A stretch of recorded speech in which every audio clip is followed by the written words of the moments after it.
Up for Shelby Stockton. Yeah. Thank you, everybody. First of all, hold on a fucking second. What the hell? There we go. It's so tight. Oh, my tights. Thank you. And this is tight. First of all, I believe I delivered it when you said, how does my makeup look? I said, you look present. I did not pause. It's different. The meaning's different. It's called poetic license. That's true. That's true. Touché. And why are the Kardashians getting fucking shit on today? They are poor little Armenian girls that rose above. Leave them alone. Lots of hair in unseemly places. Most of you know, because I know I populated a lot of this audience, but I, by day, am a junior high school teacher. I teach overprivileged children in the Valley English.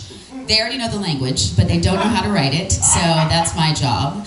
And we've been doing a huge disservice to our children because we are not teaching them how to just look busy.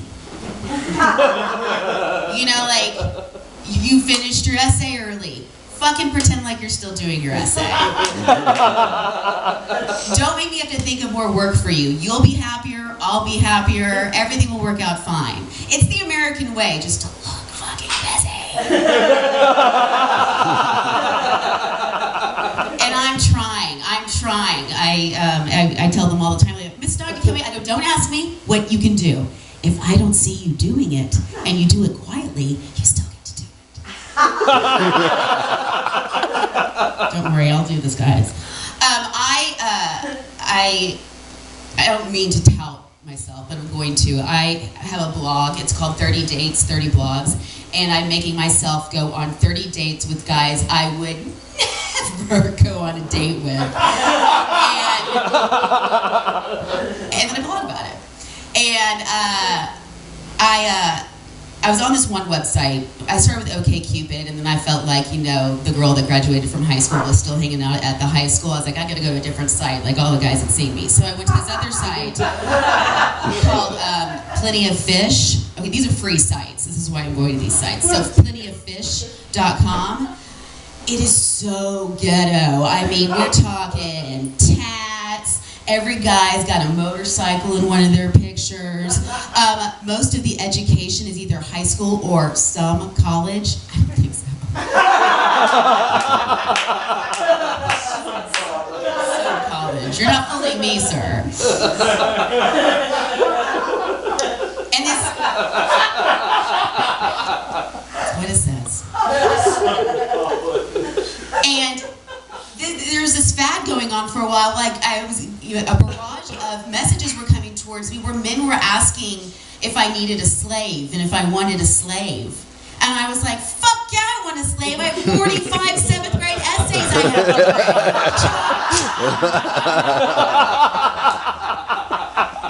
write. You should see the way they misuse their pronouns. It's like,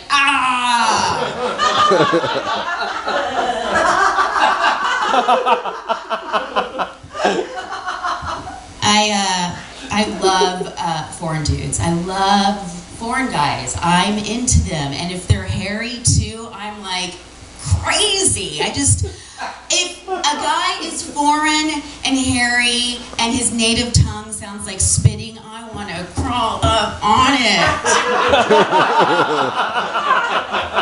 I love it. Like, you know, my ex-boyfriend is Israeli, and, you know, I fucked a Lebanese guy in Paris, and just more hair, you know, that I can...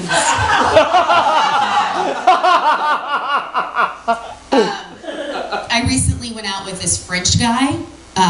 He was a hairy French guy, which I don't know if... Maybe they're all hairy. I don't know, but this guy was. He was a hairy French guy. And I don't understand. I do love foreigners. One thing I love so much about, they have such a different perspective on life, which is obvious because they're on a different part of the world. Of course, they're going to perceive it differently.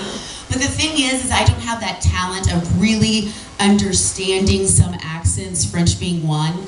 And so, like, I only really got every third word. And my friend Ashley says that this is what I look like when foreign guys are talking to me. So the whole day, he's like, why are you looking at me like that? I'm like, what'd you say? Anyway. It's all right. So I'm from Texas. And, this is one of those places where people from all over meet in Los Angeles. And, all kinds of colorful people. Very diverse, this town in Los Angeles, California. And, every once in a while, I'll hear someone with another little drawl. And they'll go, hold on a second, you're from the South, huh? And I go, yeah. Where are you from? Texas? Oh, honey, that's not the South. Listen, Texas doesn't give a fuck about being in your club, the South. We are the Lone Star motherfucking state. We're just being nice. We're not part of the South. But let's face it, I mean, there are some influences, obviously, that kind of spilled over into Texas, but it's always a little, like, askew. Like, in the South, they drink sweet tea, and in Texas, we do iced tea. And in the South, their girls go to finishing school and learn how to write thank you letters and be a good wife. And in Texas, it's called Manor School, and it's co-ed, and it's at Foley's Department Store on Saturdays.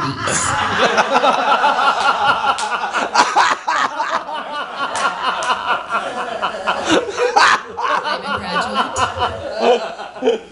I know how to set a table and write a thank you note and introduce people. I think you're supposed to, if I remember correctly, introduce the older person first to the younger person. That's correct. Thank you. I saw it. Manor School. Foley's. That's correct. Foley's Department Store. Obviously, I guess it's not obvious. She could be from anywhere, but my mom is from Texas, and my aunt used to say that she was the Lebanese Scarlett O'Hara of Texas, which just means she's really sassy and there's always hummus in the house, but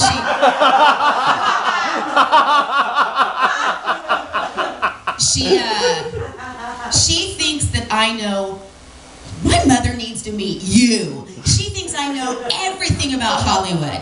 She'll call me up and go, Shelby, does that Hugh Hefner have sex with all those girls? Mother, how the fuck am I supposed to know? And then she'll call me up and she'll go, Shelby, is that Tom Cruise really gay? I'm like, I don't fucking know, Mom. There's no punchline here. They wanted to hear me. You made me do it. I wish I had the balls to just like walk into Whole Foods and be like, where are your cigarettes?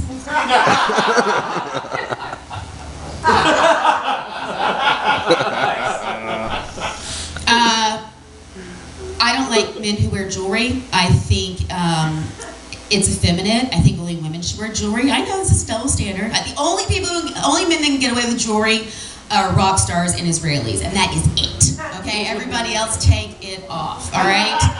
And people they say to me, like, well, you're so judgmental. That's so, how can you say that about a person just because of something that they're wearing? I go, listen, it's not about the jewelry. It's about what the jewelry stands for. Because it always stands for something else that I just don't click with. For example, I dated this guy a good 2 weeks in, jewelry free.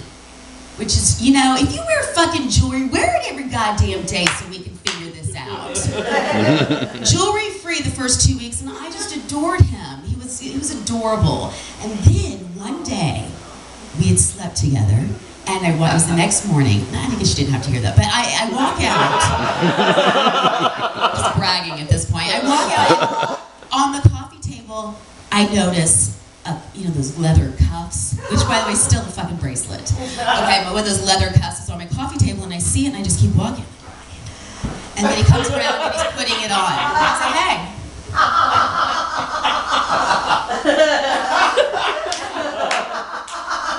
There's nothing less attractive than a man putting on or taking off jewelry. I'm just like, my vagina is like crawling up inside of itself. Even though that's where it is already, but even further.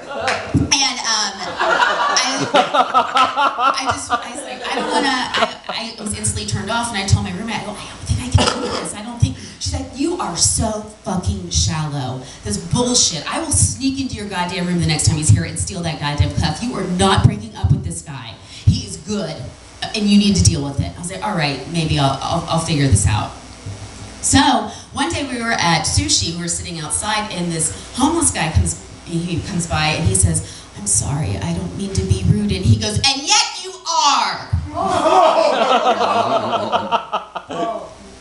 Men who wear jewelry are fucking Republican assholes.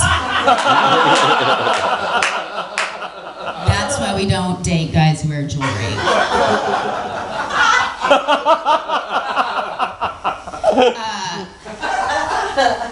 I cannot stand people who, well, first of all, I'm not a birthday person. I don't give a fuck.